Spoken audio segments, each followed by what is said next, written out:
to do good for my girl and stuff, and you know, I was like, I just thought just one drink wouldn't hurt. So, you know how that goes, Doc. One drink turns into 5, and then the night I blacked out, and by then she was already mad at me. She's like, "Where's the progress going?" I'm trying to be good again, Doc. It's hard. Like, anytime any little thing happens to me, I just want to go back. And what makes you want to go back? It's hard to say.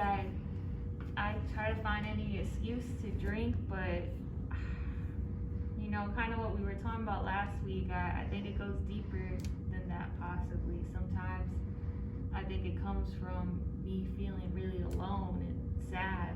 I'm not too sure why, but Do it have something to do with your past, maybe your childhood? well, you know, that's a good point. I mean, I'm sure, like I mentioned before, you know, losing my parents was really rough on me. So that's kind of when it all started.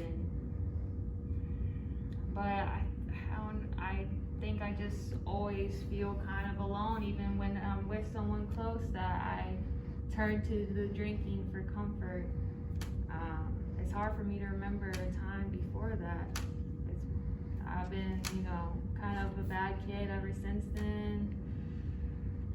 I might have forgot to mention I got into a little trouble back in the day, but hey, now I'm here, Doc. Do you want to discuss about your parents? You know, it's going in a deeper avenue, Doc. I don't even, you know, sometimes I don't even know if I should really still be here. It's really my girl that's keep pushing me, man. I don't think I have a problem. You know, it's every once in a while I black out. It's not too bad, right? I mean, if you're blacking out, we gotta fix the issue. You know, we don't want you blacking out and you harm yourself or somebody else. So we just gotta figure out the root of the problem here. So what steps do you think you should take now, since Well,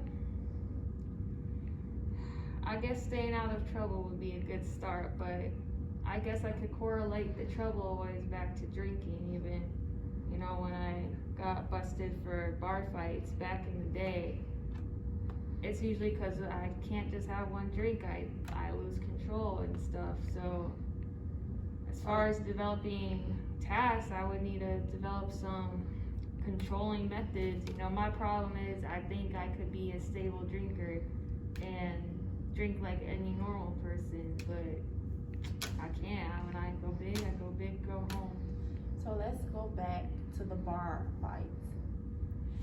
So are the fights over of something somebody said, or you just get intoxicated, then you black out, they just attack people?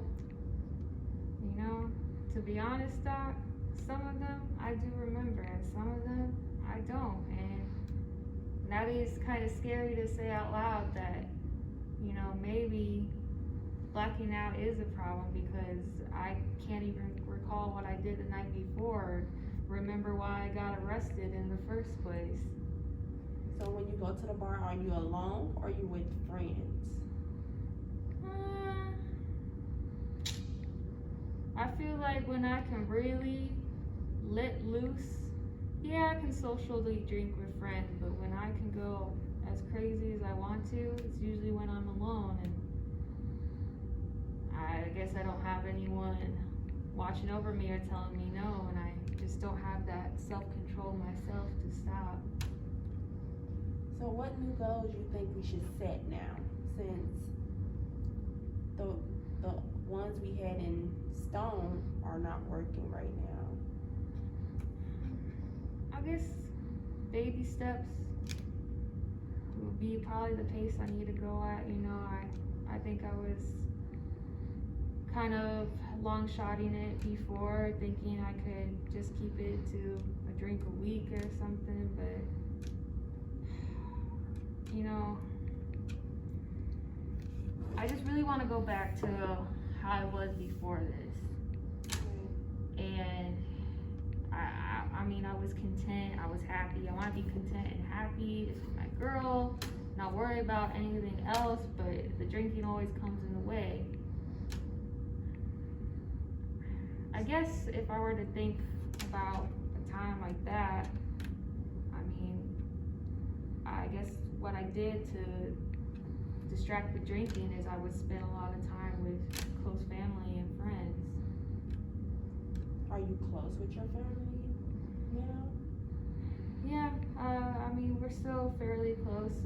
They obviously get frustrated with my drinking, but they do want me to get better.